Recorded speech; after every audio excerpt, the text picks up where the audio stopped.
הצבעת בחירות קודמות. מה חל?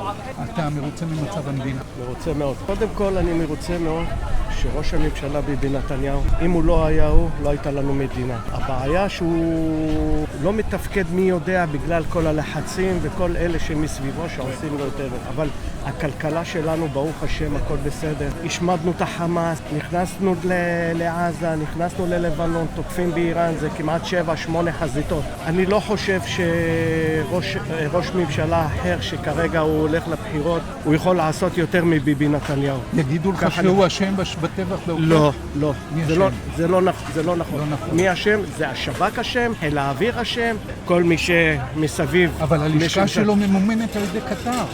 לא, היא לא ממומנת, זה רק שמו. אם יוכח שכן? לא יכול להיות דבר כזה. אנחנו 3 שנים במלחמה. 3 שנים, אז מה, רוצים להרוג אותנו? מתי היינו במלחמה 3 שנים? רוצים להרוג אותנו. אבל למה, איך הם לא מצרים? הרי ב7 לאוקטובר הצבא ידע, כל אלה חילות הזה ידעו, זה הכל בתיאום של השב"כ. לא. השב"כ בוגדים? השב"כ בגד ב7 לאוקטובר. שמאלנים לא הצליחו להפיל את ביבי נתניהו.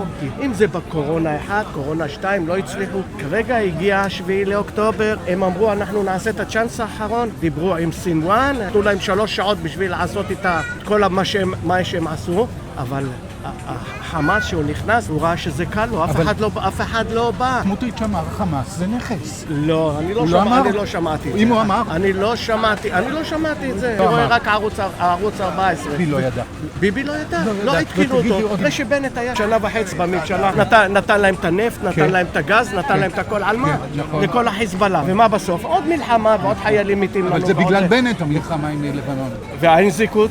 הוא מוביל עליו בסקרים. לא, זה הכל שמועות. מילי, ביבי יש לו כוחות. אומרים הבן שלו יהיה... הלוואי שיחליף אותו. אז מה, שיש לו שלט. אנחנו רוצים מלך. מי יכול 7 מערכות? אייזנקוט.